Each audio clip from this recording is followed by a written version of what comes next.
Yo, what's up? Hey John, what's up, man? Good to actually see you, man. Yes. Yeah. So my question was kind of on the homework that you gave me. I don't know if you remember, like the YouTube video and doing the Oh yeah, approaches and stuff like that. yeah.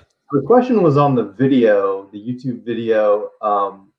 So I have some different ideas on it. Maybe some definitions, like talking about nutrition, because I'm into that. Mhm. Maybe giving some definitions of like what is a calorie or what is gaining fat and things like that. My question was in the video, how exactly am I supposed to act? So you said in the homework, be as natural as possible. So does that mean I just walk in front of the camera and do like a one take video and then I'm done? Or does like I can't cut the video, I can't reshoot it if it doesn't look good? Do you see where I'm getting at with the I see what you're question? Yeah. So first of all, I have to say, I already noticed a difference in you, man. Like you're already projecting your voice more. You're already coming across with a lot more confidence. So what you're doing is working. So second thing, so with the video itself, it's more of a matter of just like I'm getting a little feedback. Maybe hit the mute while I'm for some reason. But so yeah, so oh, there we go. Okay. So yeah, so with the video, what I was really indicating is that just to be like comfortable in your own skin, right? It doesn't mean that you can't reshoot if you want to reshoot, that's fine, or that you can't edit it. That's totally fine as well.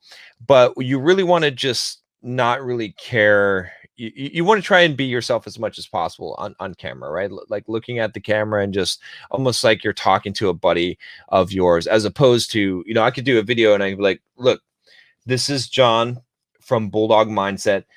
Guys, today, what I want to talk to you about is I want to talk to you about how to be natural in front of the camera, right? It's like, you see what I'm saying? Like, that's like I need to do this thing and I need to communicate this point versus I'm having a good time. We're having a good time. I'm just flowing with what I'm saying.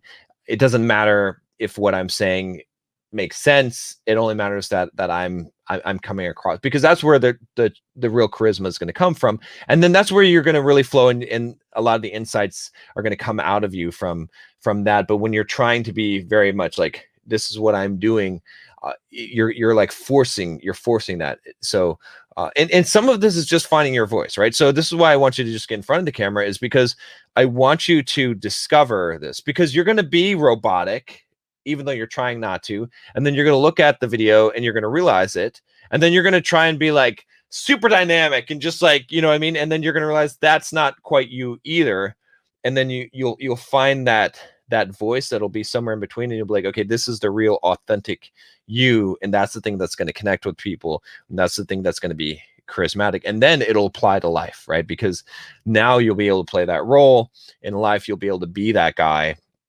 because you've found that voice. But most people don't find their voice because they're afraid. It's like, oh, I don't want to try. I can't try on these shoes because then people will make fun of me, right? Whereas you have that kind of freedom in front of the camera to try on all these different shoes and see which shoe fits you best, if that makes sense. Okay, so like I'll probably underdo it on the first video and then I'll overdo it on the next one, and I'll just because what I did before was I had a friend and I would send him, because I had dabbled a little bit in this, and he was like, "Oh, you look dull," and so I would like up it, kind of like you said, and then when I upped it, I acted a lot more excited than I really was. Right. It didn't feel natural, but he said it looked good, so I just kept doing it that way. Okay, yeah, and it some of it's just, it's the dynamic, right? It's, again, it's like I talked about with approach, with pickup, like it's the same thing. You got to get to the point where you're just comfortable, right? And so you make yourself uncomfortable to get comfortable, right? Like, so I can sit in front of the camera now and I can just shoot the shit. Like I'm chilling here, I'm good. It doesn't matter. Like this is just me. This is just me, unfiltered, unedited. I'm not trying to do anything. I'm just doing. You know what I'm saying? I am. you know, it's hard to get there because you have to go through that, and you're going to be mechanical. But as you get that flow, then that's the same thing that's going to happen in conversations, right? Especially when you're talking to girls, it's like, you know, what's going through your mind is, what should I say next? How am I, you know, it's like, but then you get to the point where it's just like it doesn't matter. Like, I'm here, you're here, we're having a good time. Whatever, I'm gonna have a good time no matter what. I'm gonna say whatever I want to say. I'm not filtering my thoughts, thinking ahead of what, you know, did I say something? Was that stupid what I said? It doesn't matter, right?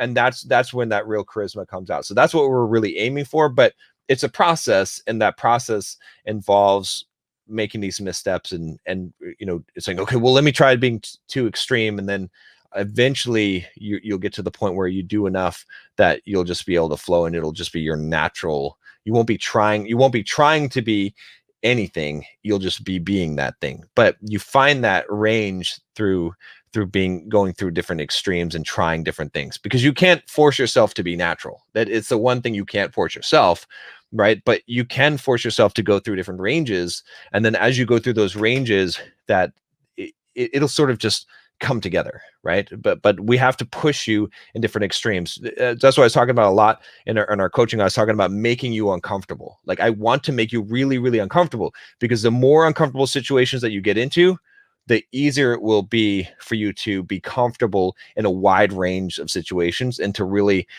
be your authentic self. Because the thing that makes us afraid of people is that we feel like our true authentic self will not be accepted. And we have to we eliminate that in two ways. One, by being so uncomfortable that we don't care, we start to build up a resilience for the judgment of others, and the acceptance and validation. And two, by expanding our range, where we don't know who our authentic selves are. We don't know how to be, because most of our lives we mimic, like, just like your friend, right? This is a perfect example, right? You sent the video to your friend, and he said, "Oh, that's good," right? The first one he says, "Dole."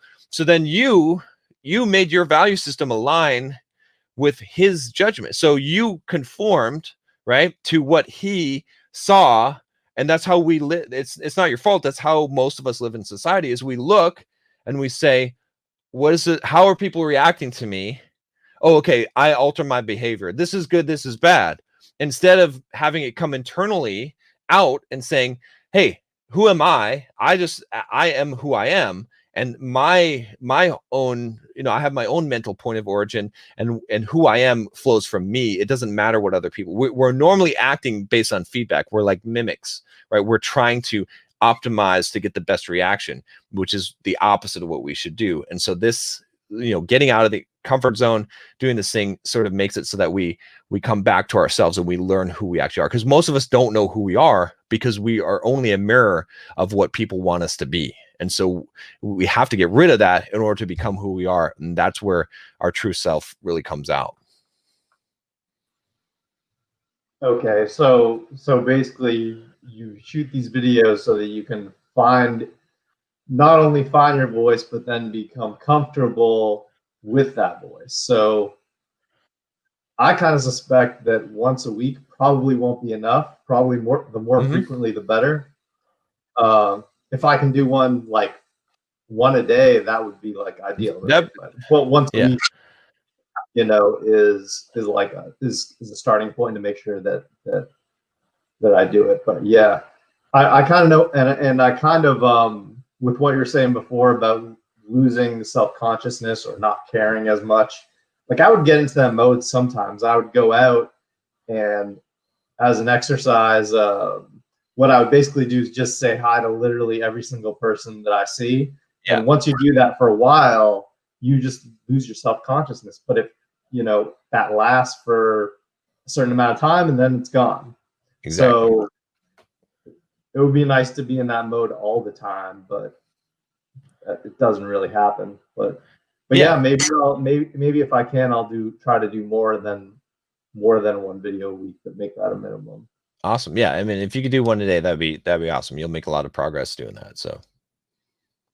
All right. Awesome. Appreciate it. I've been trying your other exercises too. walking up and speaking gibberish to people, and Yeah, good. silent, walking up to someone saying, "Excuse me, I have a question," and then just going silent. Nice. That's been interesting. So I can tell, man. Like I said, you're coming across more confident. Like it's the persona is changing. So this is good. So awesome, man. I appreciate it. yeah. And I'll see you on the next call.